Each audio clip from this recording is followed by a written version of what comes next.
அனைவருக்கும் அன்பான வணக்கம். தினம் ஒரு திருக்குறள். உட்பகை அஞ்சி தற்காக்க உலைவிடத்து மட்பகையின் மானத்தெரும் அப்படின்னு என்ன அர்த்தங்க?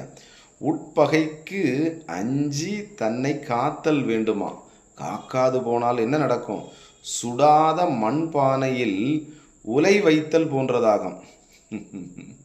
நம்ம பானைன்னு நினச்சி அதில் என்ன பண்ணுவோம்? தண்ணியெல்லாம் ஊற்றி உலை வைப்போம். அப்புறம் அரிசியெல்லாம் போட்டு கொதிக்க வைக்கிறோன்னு வச்சுங்க, என்ன ஆகும்? அந்த பானை வந்து அப்படியே ஒழுகி அந்த தண்ணிலாம் வீணாக போயிடும். ஏன்? அந்த பானையை வந்து நல்லா சூடாக்கி நல்லா சுட வச்சாதான் அந்த மண்பாண்டத்தை சுட்டாதான் நம்ம நல்ல பானையாக வரும். ஆனால் அது நம்ம பச்சை மண்பாண்டமாக இருக்குது. அதில் தண்ணி ஊற்றினா என்ன ஆகிடும்? புஷ்ன்னு எல்லாமே போயிடும். அதுபோல் இது வந்து உள்ளுக்குள்ளே இருக்கக்கூடிய ஒரு பகை தான். அப்போ நாம் நல்லவன் நினச்சி கூட வச்சுருப்போம். அவனே என்ன பண்ணுவான்? உட்பகை. உள்ளே இருந்தே நமக்கு என்ன பண்ணுவான்? பகை வந்து தூண்டிக்கிட்டே இருப்பான். நமக்கு உள்ளே இருந்தே நமக்கு எதிரியாக இருப்பான். சரிங்களா?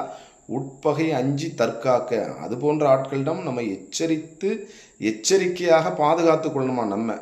அதுபோல தான் சுடாத மண்பானையில் தண்ணியை ஊற்றினா என்ன போயிடும். அதனால் உள்ளே இருக்கின்ற பொருள் நல்ல பொருளா, நல்ல நண்பனா, அவன் பகைவனா அப்படின்னு சொல்லி எச்சரிக்கையாக இருக்கணும். உட்பகை குறித்து எச்சரிக்கையாக இருக்க வேண்டும் என்று யார் சொல்கிறான்? நம்ம வள்ளுவர் சொல்கிறார். சரிங்களா? நன்றி, வணக்கம்.